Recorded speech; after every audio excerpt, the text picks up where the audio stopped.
In today's video, I'm going to teach you how to navigate the application process on the Plaid Careers page and increase your chances of landing a job that is perfect for you.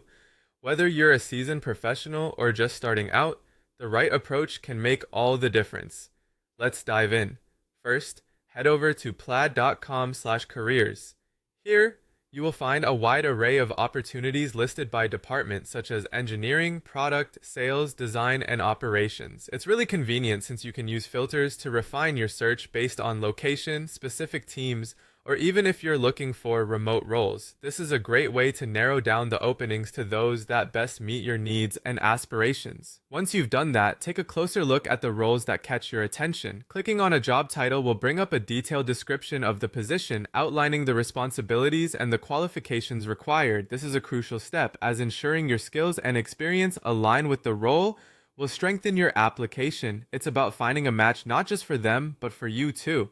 Next up, it's time to get your application materials in order. This involves updating your resume or CV, making sure to highlight experiences that are most pertinent to the position you're eyeing.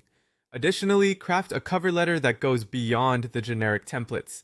Tailor it to Plaid's mission and show precisely why you're a good fit for both the role and the company. If you're applying for a technical or creative role, consider including links to your GitHub, portfolio, or even LinkedIn. These touches can make your application stand out in a competitive pool. With your materials ready, return to the job listing and click on Apply. You'll need to fill out an application form, which will ask for personal information, work history, and, of course, your resume and cover letter.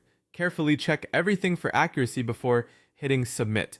A well-proofed application can make a lasting impression. After submitting, familiarize yourself with Plaid's hiring process. This typically includes an initial recruiter screen.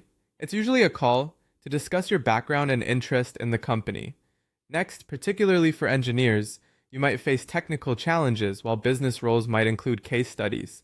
As you move forward, you'll have interviews with potential team members and a final interview to assess cultural fit and leadership qualities. Once you've completed the interviews, remember to follow up. Keep an eye on your email and the application portal for any updates. If you had interviews, it's a good touch to send thank you emails to the recruiters or interviewers, reinforcing your enthusiasm for the role. And with that, you're all set. If everything goes well, Plaid will reach out with an offer, and you'll be on your way to joining one of the top fintech companies in the industry. Best of luck, and I hope you find the perfect fit for your career aspirations.